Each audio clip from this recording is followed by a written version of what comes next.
Since 1980, Mexico has undergone a process of political democratization well beyond what anyone could imagine. Many people believe that the heart and soul of that process was Cuauhtémoc Cárdenas. Would you agree? I would agree, Bill. Cárdenas was a significant founder of an internal movement inside the Institutional Revolutionary Party to attempt to democratize it. And when that failed, he joined with the other co-founders of that movement and established an opposition movement in Mexico, which led to his participating in the controversial 1988 presidential election. I know we're both eager to hear what he has to say. Yes.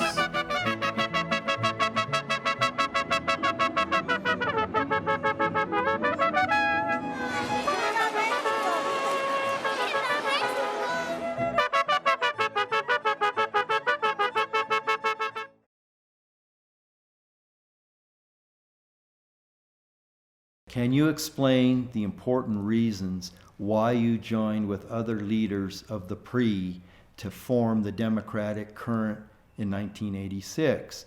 And did you believe at the time that you might be able to influence PRI to move toward a democratic tradition? Well, we were a group of friends, and we were concerned because social conditions had been deteriorating for some time, and we thought that the government wasn't paying attention to this situation. And we also thought that it was necessary to democratize our political system. So we began talking, just as meeting as friends, discussing what was Mexico's conditions at that time. We're talking of 1986, 1987. And finally we decided to work together and demand the leadership of the party, of the PRI, to push for some changes, giving, as I said, much more attention to social issues. And at the same time, we proposed to open the party democratically. That is, we were proposing a primary. We were close to maybe a year and a half before the presidential election. And we thought it was time the party could begin a process to democratize its electoral internal processes. And well, this is what we proposed to the party. Both more attention to social issues, and at the same time open the party in the first place to primary. And this confronted us first with the leadership of the party and finally with the President of the Republic, who had been making decisions on who would be the successor, who would succeed him in power. In 1988, you became the presidential candidate of an opposition coalition in opposition to the official party's candidate, Carlos Salinas Gortari. Did you believe you could win that election? And if not, what did you hope to accomplish in your campaign? Well, first we didn't want to break with the party. Our first decision was to work within the PRI, within the party of the state. But we found every way closed, every door closed. So we had different possibilities. When the party finally chose its candidate, that was Carlos Salinas at that time, and we're talking this is October 1987, but we had been going around the country for almost a year, talking with people, and we found an important response from the people. The people were interested in opening the process and democratizing the party, and we thought that by democratizing the party, we would democratize the whole political and the whole system, the whole model of the development in Mexico. But when everything was closed, well, we continued insisting in a primary. But when the party chose its candidate, that was at the beginning of October 1987, well, we had to make decisions.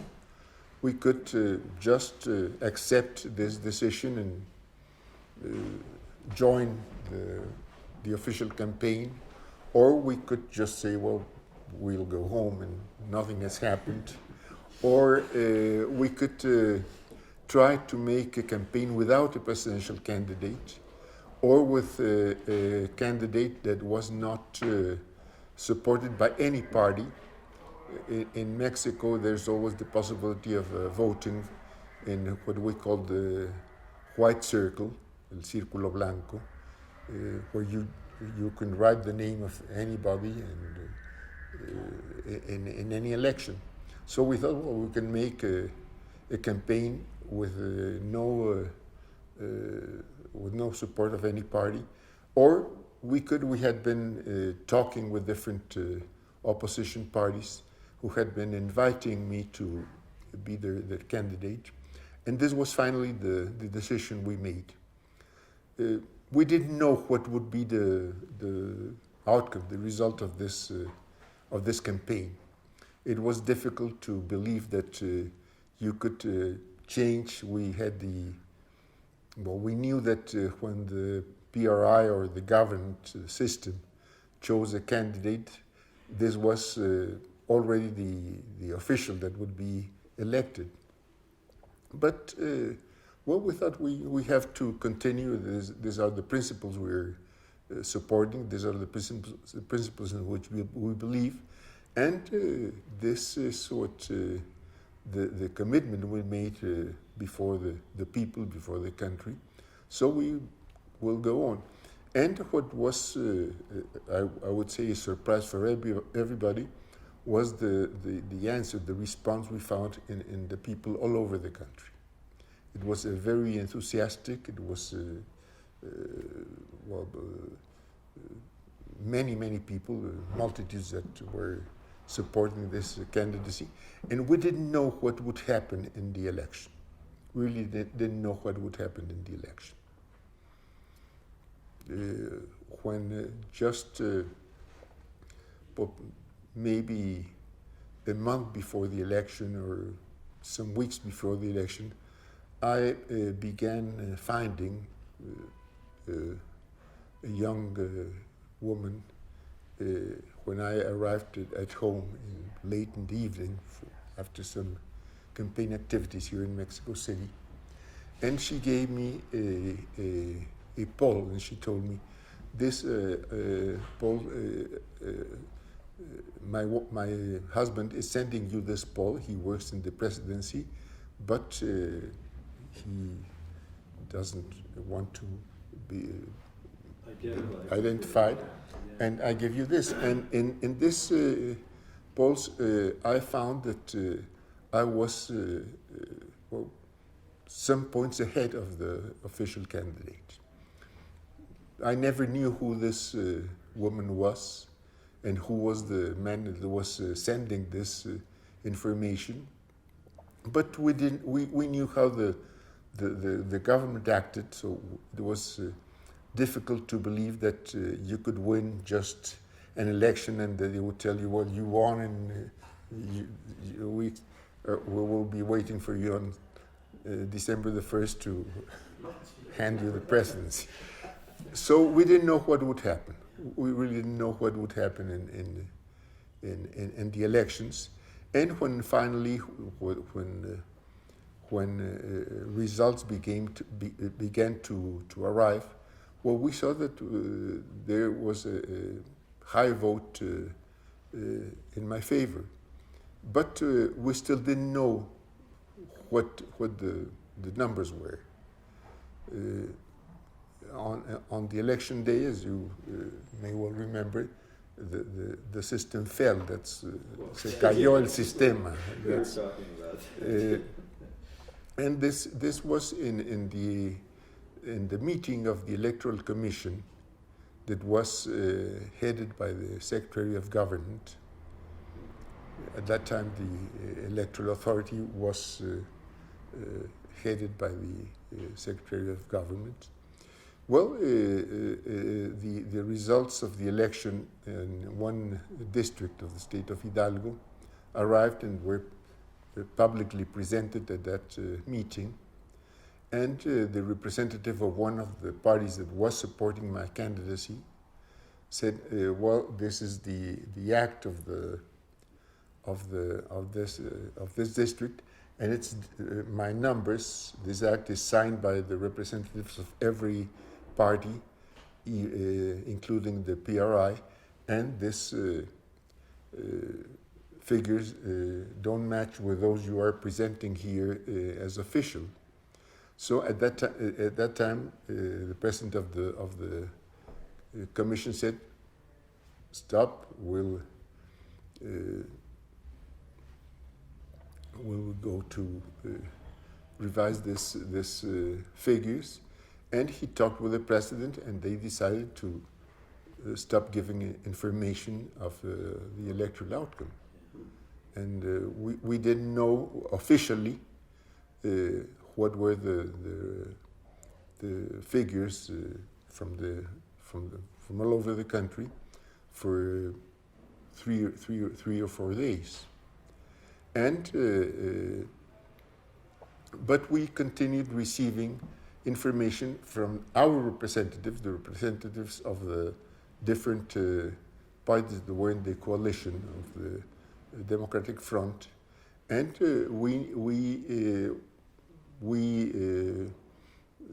in those days we knew that we were just some points ahead of the presidential candidate of the PRI, but we didn't know what would finally happen, and till about 4 days after the election, official results were given, official figures were publicly given, and the PRI had won the election with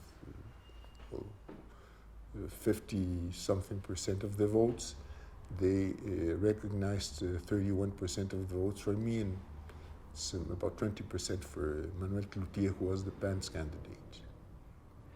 Were you surprised by how well you did in the 1988 presidential election in spite of the extensive fraud?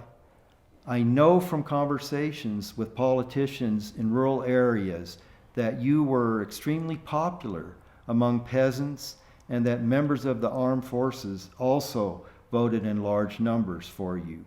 What options did you consider in terms of your public statements when it became clear that there would be no recount and that the ballots were destroyed by the government? Well, first we had to wait for official figures, and after that, well, we didn't we denounced the fraud. We began going around the country and was having very large demonstrations in many parts of the country. During the campaign, well, we started, I would say, slowly, with some very small meetings in some states. But after let's say a month and a half of campaigning, we started campaign at the end of November. Then came the Christmas, New Year, so we interrupted for some days. But I renewed the going around the country in the first days of January, and what I found were a much greater support than what I would have expected, even in some parts of the country where I hadn't been before. I hadn't made political work, or I didn't find any reason to find this important response from the people. And then came the campaign I made in the region of La Laguna, that's in the states of Durango and Coahuila, where there had been in the 30s a very important agrarian reform. And there were very, very large, very impressive demonstrations in that region. And the government said, well, this demonstrations are a consequence of the agrarian reform of the 30s. But after that, in many other parts, I continued having this kind of campaign, this kind of large demonstration and large mobilization of the people. So I didn't expect that this would happen in the campaign, and after the election, well, demonstrations demanding respect to the election were very, very impressive all over the country. But finally, we came to what was the official recognition of the electoral results when the new legislature was installed in September. Maybe a week after the new legislature started working, made the calificación of the election. Not Congress, but the Chamber of Deputies became what we called in those days the Electoral College, and this Electoral College was to qualify the election, was to approve it and give finally official figures. And Salinas was recognized as president, and after that we still had very important demonstrations against this, but we presented every legal resource we could, but all of them were rejected by the chamber, by the Supreme Court, and then we had to make another decision. What would happen after this results? So that's when we decided to call to create a new political party. Beginning in the 1980s, you began playing a critical role in Mexico's transition to electoral democracy. What impact do you think you've had on the democratic electoral process specifically, and the democratic transition in general? Well, I think that this 1987-88 campaign made people conscious that by mobilizing and participating, things could change. Even if the vote had not been respected, people saw that something different had happened. There was an important presence of the opposition on both chambers, the Senate and the Chamber of Deputies. The movement didn't just dissolve after the election. In the previous elections, years before, when opposition did not recognize results or something, like, for example, in the 1952 election. Well, after the election, results were finally accepted and nothing happened. No new political force appeared or was organized, And this time it was different. People continued to mobilize. People, as I said, became conscious that by participating, things could start to begin some change. So people continued participating. There came some reforms in our electoral legislation, some of them going backwards because the did not agree with what had happened, but they had to accept the new condition. Finally, there was an election two elections, one in Baja California and the other one in Michoacán. Baja California for the governorship, and for the first time a governor from the opposition was elected. And in Michoacán, the new party, the PRD, that was formally created in May 1989, just after the election had been in July 88, this was May 1989, won most of the local seats in the Congress. They were not recognized. There were very hard struggle in many municipalities and in several districts. During the federal election in Michoacán, the Democratic Front had won 12 of 13 seats in the federal Congress and both seats on the Senate. Things were different. There was a real opposition party. There was a real party life in our politics in the country, and these were real changes. But I think the most important is that people became conscious that by participating, by mobilizing, by demanding, things could start changing.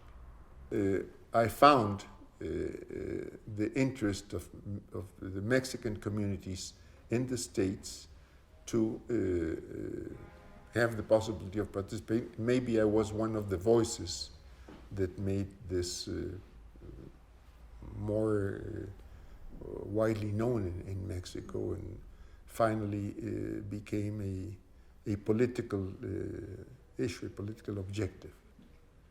Since 2000, Mexico has achieved an electoral democracy, but most analysts, myself included, believe that it was not achieved as a consolidated democracy characterized by the rule of law, transparency, and accountability. From your years of experience in Mexican public life, why do you believe such a democracy has not come about? And what policies might you have introduced to achieve this if you had become president? Well, first, I would say that after the 1994 election, the 1994 election was marked by some particular events. There's the uprising in Chiapas, January 1st, 1994. The election would be in July 94. The rebellion of the Zapatistas in Chiapas, the assassination of the pre-candidate in March, and this was those two events, I think, really marked the election. People had some fears of what could happen if the opposition won. The new government took office on September the 1st, but in 3 weeks we had a very deep economic crisis. To overcome this crisis, the government economically took some measures, but politically gave autonomy to the electoral authority. The Secretary of Government was no more heading the Electoral Commission. There was an Electoral Institute created with independent people in its council. And we had the 97 midterm election. One of the measures that were also taken to, well, as I would say, escape valves in those days, was to open the possibility of electing the mayor of Mexico City. Before, since 1929, Mexico City had not elected officials. The head of the department of the federal district was appointed by the president, and the municipalities had been suppressed in 1929. So after that, also there was this election of the mayor of Mexico City. And I think that in this election there were, besides this, the autonomy of the federal of the electoral authority, there was a very important change in that media opened to opposition. There was the possibility of candidates. I was the candidate for chief of government of Mexico City, the mayor of Mexico City. We had opportunity of being interviewed in radio and television, and the city really mobilized in '97. And I think that the first time we had a real respect to the vote was in this midterm election of 1997. Not only in Mexico City, also it was at the same time the election of the Chamber of Deputies, the renewal of the chamber every three years, and of several governorships in state governorships. So the opposition won here in Mexico City. The opposition won a large majority in the local chamber. This was also the local assembly was given new facultades, new powers. It became much more like a local legislature, and not only as a consultative board. And I think this was the first time votes were really counted and really respected, not only in Mexico but all over the country. For the first time, the PRI lost not only Mexico City, but lost absolute majority in the chamber. Before that, it had always had a large majority. Since 1997, the official party hasn't had absolute majority on the chamber, and after the 2000 election, this same situation came also in the Senate. There hasn't been absolute majority, not in any of both houses. So I think that since '97, we have had elections. I would say as a progress that at least votes have been well counted. I wouldn't say that we have completely fair elections since then, because especially in the 2006 and 2012 elections, federal elections, there have been interference of high government officials in those elections, trying to influence in favor of certain candidates. And at the same time, there has been much, I would say, dirty money, dinero sucio in these elections. And this has to be sometime corrected. But at least votes have been counted correctly, both in federal and in state elections, state and municipal elections. There hasn't been any protest and research against the counting of the votes. They have been for other reasons, but not for the counting of the votes. And this, in any way you would try to see it, is a progress in our electoral democracy. On the other side, I would say that even if we have had some progress in our electoral democracy, we haven't had this same progress in other aspects of democracy. We have a much more unequal, socially unequal country, more unemployment, social conditions have been deteriorating, continually deteriorating. So in this aspects, democracy, I would say, instead of advancing, has been going backwards. Would you like to talk a little bit about being mayor? I think it's remarkable that you were mayor of a place that's 22, 23 million people with 16 completely different delegaciones. And it's as large and as diverse and as different as many countries. Well, the federal district is less than 9 million. But it's really this metropolitan area with over 20 million. That's the center is Mexico City. Well, what we could do, I was for a little over 2 years heading the, but during the 3 years for which I had been elected, I think that we could introduce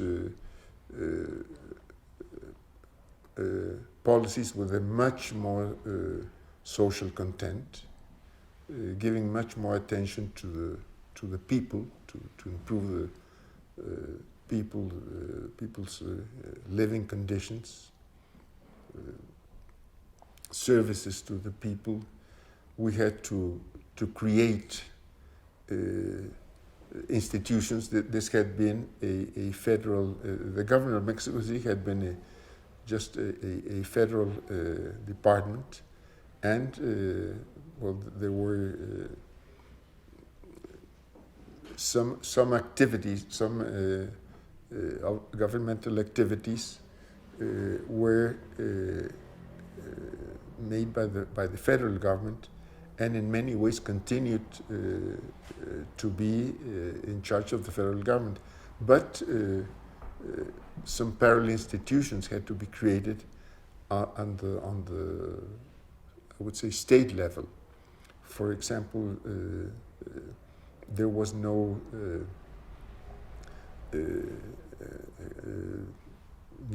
Department of Culture or Health that had to be created, and for example, cultural policy was very important or has been very important in the city since the change of government has been very, very important. And we had also to change some practices that were not acceptable, I would say. Corruption in many areas. And this was an important part of the work. That you can work that not you don't feel it in many ways, or you don't see it. You don't have to go to make to cut a ribbon present this new school or this new monument or something, but for example, improving the sewage system. You don't see it, It's essential. for example. Most students of politics are interested in who or what attracted prominent political figures to a career in politics. You grew up in one of Mexico's most significant families. Your father, president from 1934 to 1940, must have had a great influence on you. Could you talk about that influence? Well, I would say that I was always interested in politics since my first years.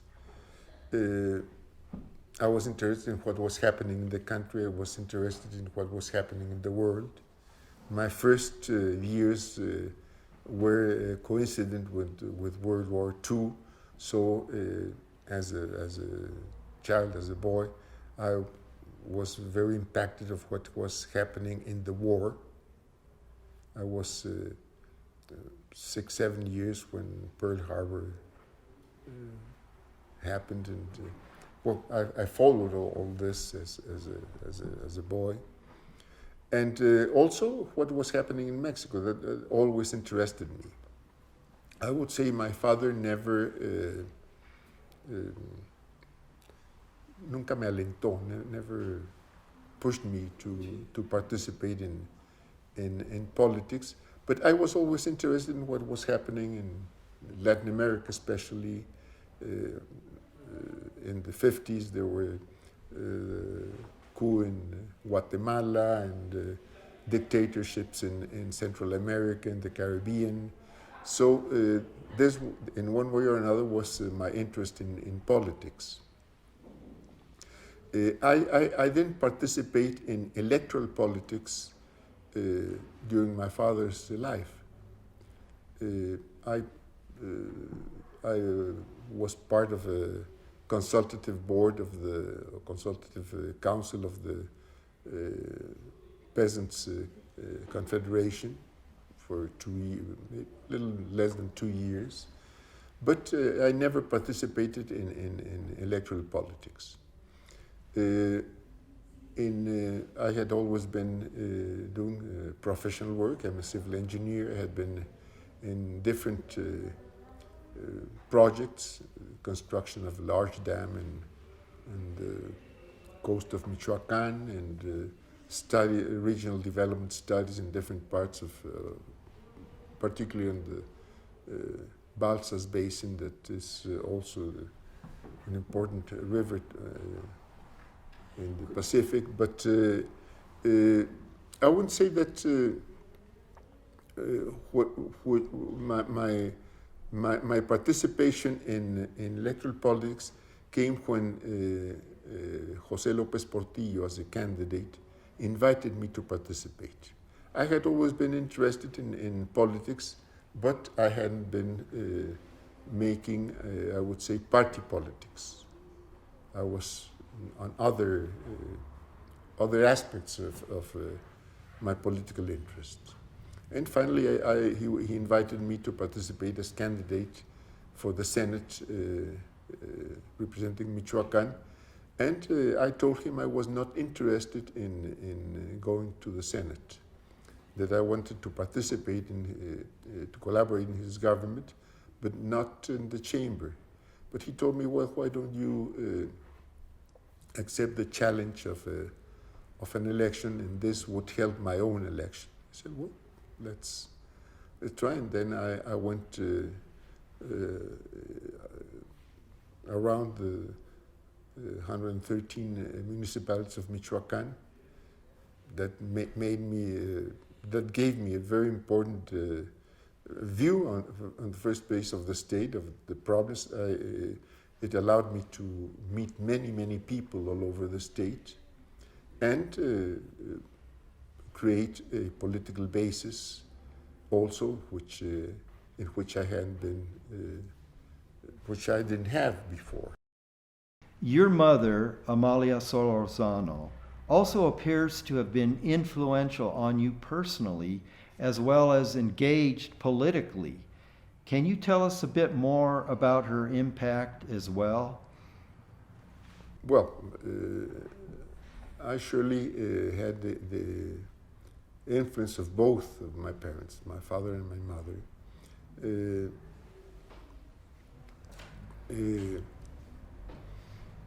She was, well, first interested in following what he was doing. She was always, I would say, a very discreet collaborator of my father, with, I would say, clear opinions of what was happening, and always trying to be informed and following what happened politically in the country.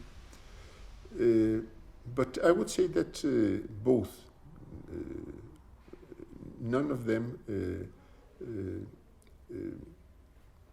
I would say, interfered or tried to make me decide this or that.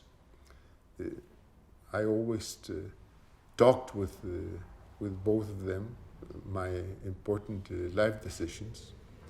They supported my decisions. My mother, when my father had passed away, well, she was conscious of my participation as candidate for the Senate. Then when I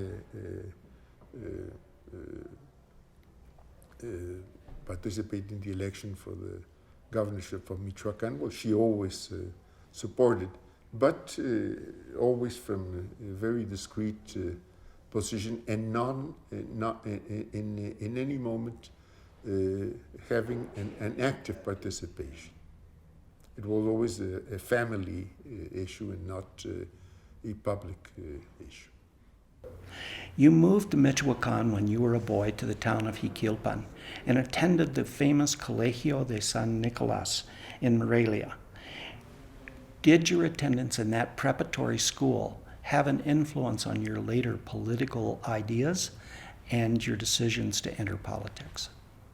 Well, my father had wanted that I had I passed some time in Michoacán, that I could make some studies in Michoacán, and this was the 2 years of what we call here in Mexico preparatory school.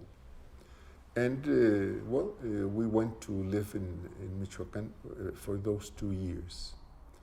It was very important. What I would say is compañerismo. How would you describe it now? Friendship, and this is a little more than friendship. I saw a very homogeneous community in San Nicolas. I would say more the attitude than making some personal relationships. But it was very important to see how first I would say the general ideology of the Michoacán University. It was a very progressive. Teachers were very progressive, but what was very important is that this was the condition and what was not only happening or seen inside, but this was the appreciation that was from the outside to this San Nicolas College. And it's a college with a very important tradition in our history. It was created by Vasco de Quiroga in the 16th century. It was the first university in Mexico and in Latin America. 1540 was created. And Vasco de Quiroga was we could call it a very progressive clergyman. He was elected bishop of Michoacán for over 30 years in those times. And the Colegio de San Nicolas had a very liberal tradition. One of the deans of this college had been Hidalgo, who was our hero of the independence.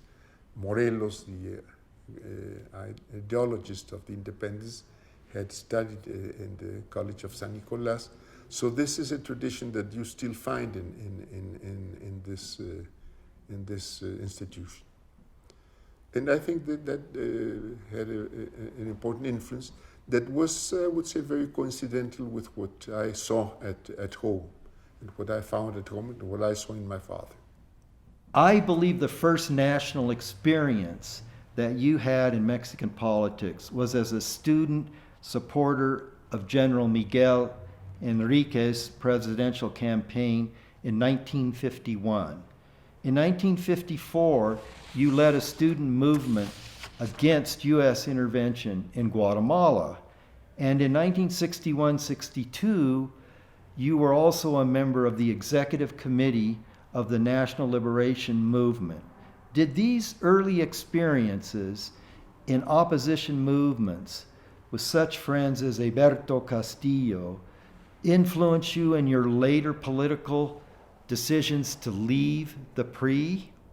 Well, first, I didn't participate in the Enrique's campaign.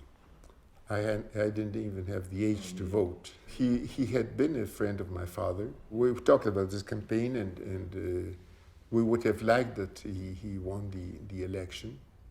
But we had very clear that my father was not intervening in any election after he left the presidency. So we never participated in any public event of this campaign, nor my mother, nor myself, even if there have been some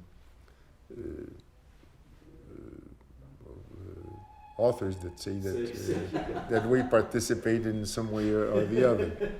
Thank you for correcting that. Some people have said that your mother was deeply involved in that campaign. No, well, she wasn't. I would say sentimentally involved, but not actively participating or making presence in any public act of that campaign. Interesting.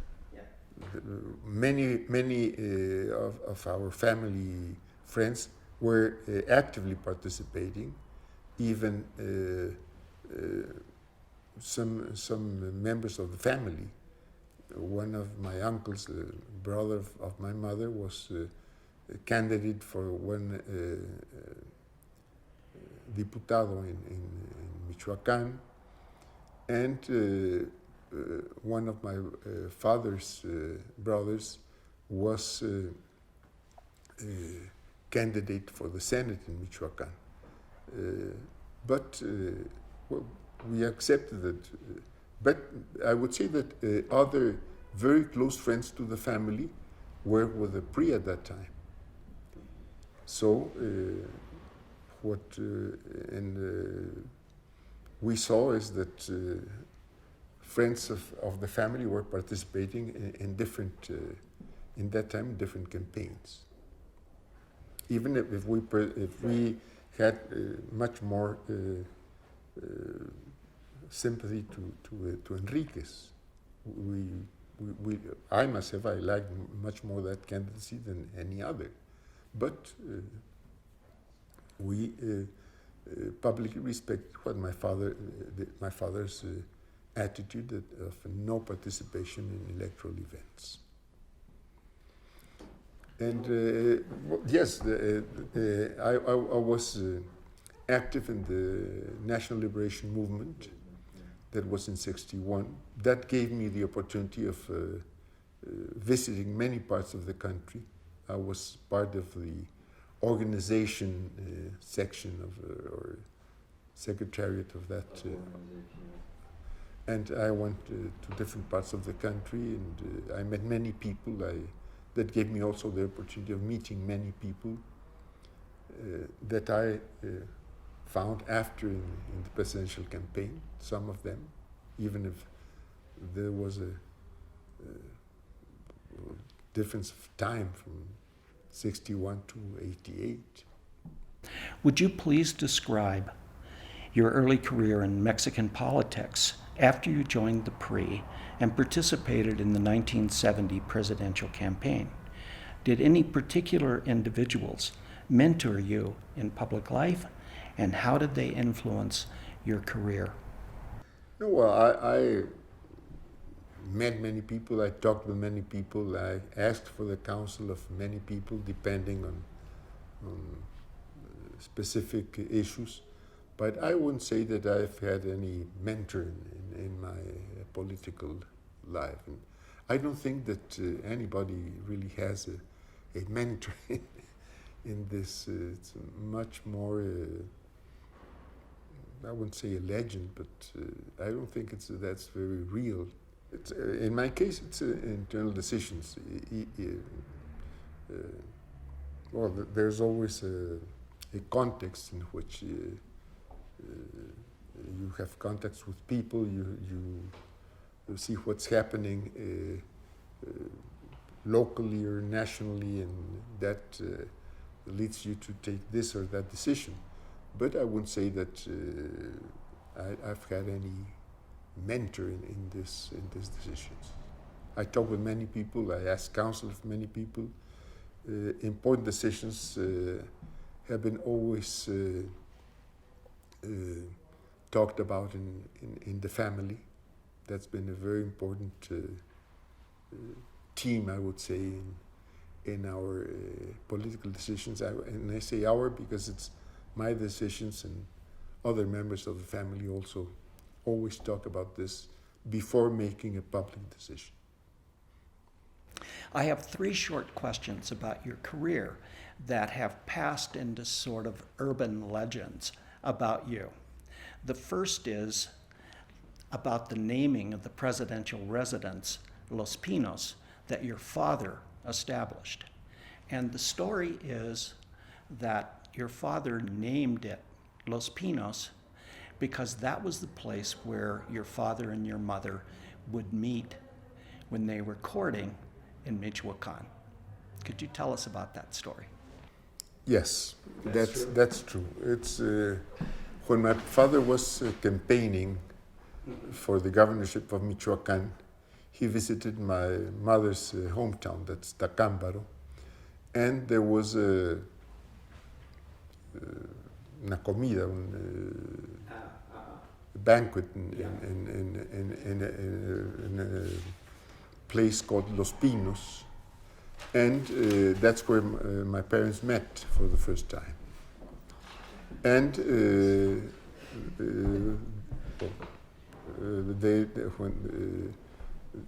they said that if they had some, they were planning to be married, and they said that the first home they would have, it would be called Los Pinos. Did it make you laugh to hear the explanation of the IBM computer breaking down that led to the statement, "Se cayó el sistema"? No, not exactly. No. Well, that was the incident. That was how was politically managed, but no. But it became a kind of explanation. It became an explanation. Yes, it became an explanation in which nobody believed. Yeah, Right. and which people purposely used it that Yes. way to Yes. convey that. Yeah. As you look back over your extraordinary political life, what would you like your legacy as a leading public figure to be? Well, first I would like to really see that Mexico changes, that we can have a much more equal society, a country that can develop with its vast and diverse resources, improve sustainably living standards for the whole people. That's what I would like to see. My legacy, well, I don't see what that could be. I think just I've been congruent. I don't know how you would